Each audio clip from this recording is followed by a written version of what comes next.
In February 1999, the Slim Shady LP came out, eventually selling 18 million copies and collecting strong reviews along the way.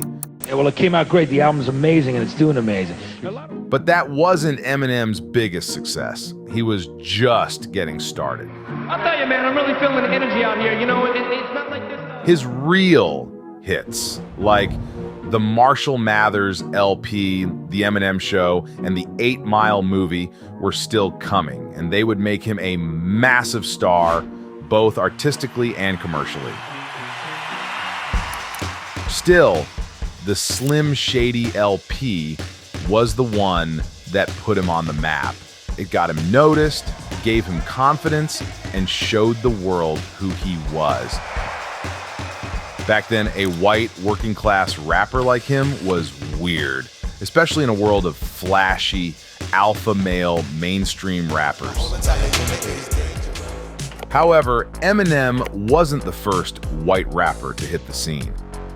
The Beastie Boys' License to Ill was actually the first rap album to ever reach #1, and Vanilla Ice's Ice Ice Baby was the first rap single to top the charts. But here's the thing, before the Slim Shady LP, most white rappers were seen as short-lived novelties. Even the Beastie Boys became long-term stars by stepping away from mainstream rap and carving out their own quirky, record nerd universe. By the late 90s, rap had matured into a massive cultural force, and white rappers were nowhere to be found. Then Eminem kicked the door down. And he didn't just acknowledge his whiteness, he owned it. He weaponized it. Nobody asked to be born a certain color. Nobody asked to, I want to look like this, you know what I mean? It's like, I was born this way, I look like what I look like, I can't help that, you know? Let me do what I can while I'm here, you know what I mean? It's like nobody had to accept me, nobody had to like my stuff, you know? Keep also in mind that in the late 90s, mainstream rap was flashy, full of bling and ambition. Darkness was there, but it wasn't something to wallow in. It was something to conquer. Take Jay-Z, for example. He'd rap about his drug-dealing past like it was part of some epic, larger-than-life story, a cinematic escape from reality. DMX would rap about poverty, struggle, and depression, but he used those things to show how tough and real he was. For both, the darkness wasn't the focus, it was the fuel. Eminem, on the other hand, flipped the script on the whole idea of overcoming darkness through alpha male swagger. He didn't rap about classic rags to riches or street violence tales. Instead, he dove into twisted stories of torture, decapitation, and wild hallucinations straight out of a Hieronymus Bosch painting. He took rap's violent tendencies and pushed them so far into the absurd that they became almost a parody, exposing just how ridiculous the whole thing could be. The Slim Shady LP also toyed with truth and identity in ways that would become nearly impossible once Eminem hit global fame. Did he really mean the wild, outrageous things he was saying? When was he in on the joke, and when was he dead serious? The lines blurred between Marshall Mathers, the man behind the facade, Eminem the rapper, and Slim Shady, the unhinged alter ego. Eminem was, without a doubt, a victimized kid. Marshall grew up broke and bullied in working-class Detroit, which wasn't exactly the easiest place for a scrawny, ornery white kid to fit in. It was real hard for me to make friends when I was little, you know. How come? I mean, we changed schools a lot. Like, we would change school. The longest I had been in a school was like 3 months. He bounced between dead-end jobs, struggling to even keep those. Ironically, his race, which later helped make him stand out in the rap scene, was at first a barrier, as people wouldn't take him seriously. When his first album, Infinite, released in 1996 with a local Detroit label, flopped, he fell into a deep depression and contemplated unaliving himself. Then he created Slim Shady, a crazy, angry character who let him express everything he was mad about. In 1997, he released the Slim Shady EP, which luckily ended up in Dr. Dre's hands. After that, his career took off. In this video, I won't go too much into the details of how that unfolded.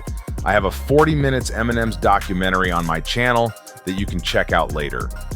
Going back to the Slim Shady EP, we should not forget that by the time he heard it, Dr. Dre himself was struggling with his own career.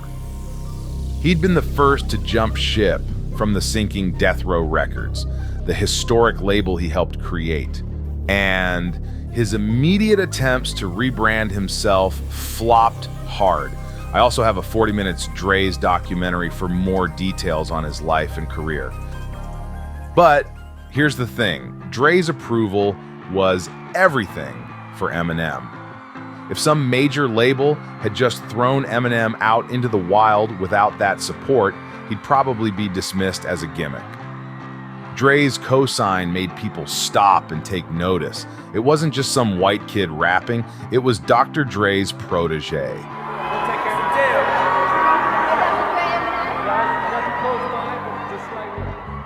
Dre made the whole thing feel like a mythic underdog story from struggle to redemption, and it was that validation that made Eminem a serious player. Right here. I want to see my friend.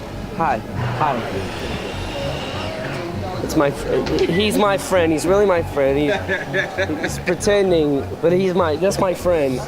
When it comes to the music on the Slim Shady LP, Dr. Dre didn't play as huge of a role as you would imagine.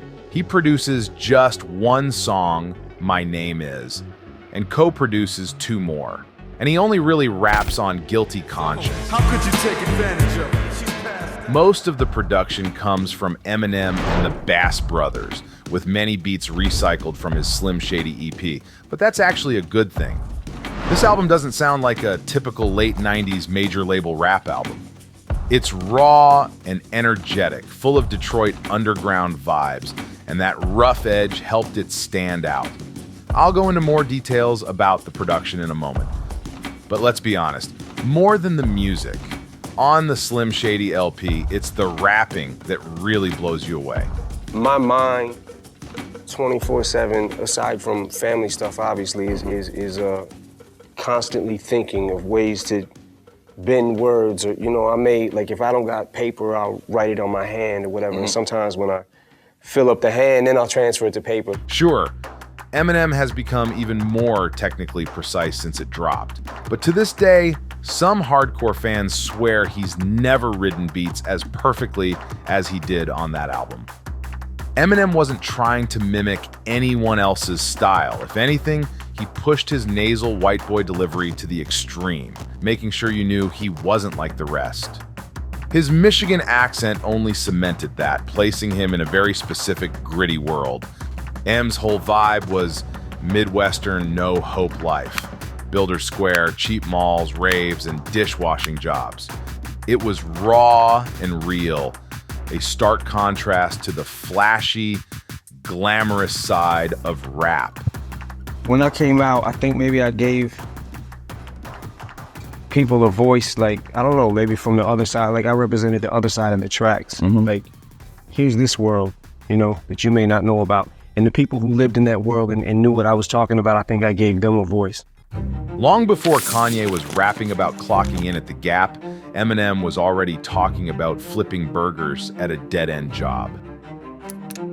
There's a river of pure depression running through the album, showing a man desperately looking for a way to survive. You hear it loud and clear on If I Had, where Eminem vents about the constant struggles life throws his way and his craving for money to make it all go away. It even nods to the Barenaked Ladies track If I Had $1 Million. His pain is crystal clear on Rock Bottom, one of the most heartbreaking tracks on the album. In this song, he reflects on the crushing desperation that comes with living in poverty. He wrote it during one of the darkest periods of his life, right after he'd been fired from his job, overdosed on pills, and got evicted from his home. You can feel the despair in every word. Rapping over a sample of Big Brother and the holding company's Summertime, Eminem wrestles with the idea of doing anything, whatever it takes, to escape the hopelessness of his situation. His description of his surroundings and mindset is particularly evocative as he raps. My life is full of empty promises and broken dreams. I'm hoping things look up, but there ain't no job openings. I feel discouraged, hungry, and malnourished, living in this house with no furnace, unfurnished. I've always said that my music, for me, my music is like therapy for me. You know what I'm saying? It's a way for me to get stuff off my chest. I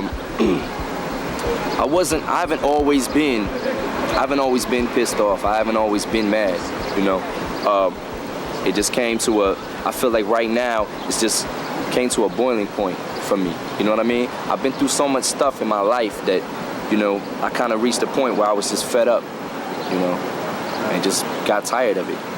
And it shows on the record, you know. Even the humor on the album can't hide Eminem's deep pain and sense of hopelessness. Take Brain Damage, for example. It's his twisted origin story filled with darkly funny anecdotes about brutal bullies, indifferent teachers, and even a principal who jumps in to kick his ass. But as funny as it gets in a messed up way, the real punch comes from the trauma.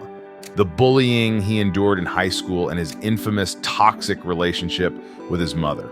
It's all right there, barely covered in dark humor or hidden under the jokes. The album is full of disturbing punchlines, and at one point, Eminem tells a story about using a robotic dick to kill a woman. In the background, during the ad-libs, he even mimics her death screams. And then there's 97 Bonnie and Clyde, probably the most unsettling track on the whole album.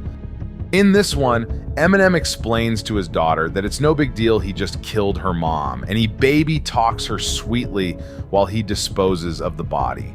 Fun fact, or perhaps I should say disturbing fact, Eminem's real infant daughter can be heard cooing throughout the song.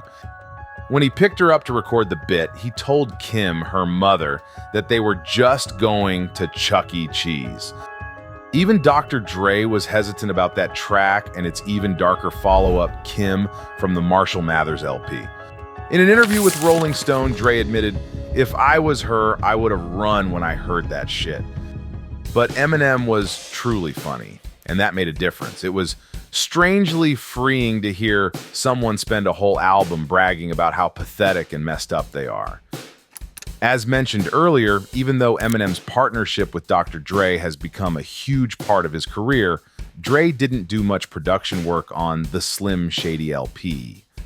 Most of the beats came from the Bass brothers, Mark and Jeff Bass, a Detroit-based duo who've been with Eminem since the start of his career. About 13 years ago or so, and I was listening to the radio, and this guy here, Slim Shady, yes, this son of a gun was on the radio. He was rapping. He sounded great. He was rapping and singing and dancing and frolicking about in the muddy playgrounds of the Southfields of Southfield, Michigan. Exactly. And I called the radio station and I said, "Yo, who is this kid rapping? Because he sucks. And I'd love to take this guy on because I think I can make him a decent rapper if I write his lyrics for him." Can I have that? Right? Isn't that how that went? Still, Dre's touch is unmistakable, as shown by the massive success of My Name Is, the album's lead single and one of M's most recognizable tracks. Dr. Dre also produced and appeared on Guilty Conscience. The song's whole concept is that Dre and Eminem act as the angel and devil on the shoulders of different men, each trying to steer them toward good or evil. One of the most uncomfortable parts is Eminem's joking about Dre's alleged assault on Dee Barnes, a rapper, TV journalist, and DJ. Role Model is hands down Eminem's best collaboration with Dr. Dre on the Slim Shady LP. In this track, M dives into why he's not someone you should look up to. It's also where he tackles how the world sees him, using his sharp wit and brutal honesty to address his controversial image head on. Some people only see that I'm white, ignoring skill, he raps. Cause I stand out like a green hat with an orange bill. But I don't get pissed. Y'all don't even see through the mist. How the fuck can I be white? I don't even exist. Some of the less talked about tracks from the Slim Shady LP are actually some of its best moments. Take Come On Everybody, for example. The title itself gives away its playful juvenile tone. It's Eminem's parody of a late 90s hip-hop club banger. Here, Eminem goes all in on self-deprecation, clearly uncomfortable with the fame he's starting to taste. The only guest artist to spit a verse on the Slim Shady LP is Royce da 5'9". And that move set a blueprint for Eminem's next few years, keeping Detroit and his pre-fame crew front and center. Royce was part of their duo, Bad Meets Evil, and their early single Nuttin' to Do / Scary Movies got a fresh wave of attention after Royce appeared on the Slim Shady LP. It's only fitting that the Slim Shady LP closes with Still Don't Give a Fuck, where Eminem makes a bold, defiant statement that neither fame nor fortune will change him. He raps, "My brain's gone, my soul's worn, and my spirit is torn. The rest of my body's still being operated on. I'm ducked the fuck down while I'm writing this rhyme, 'cause I'm probably gonna get struck with lightning this time."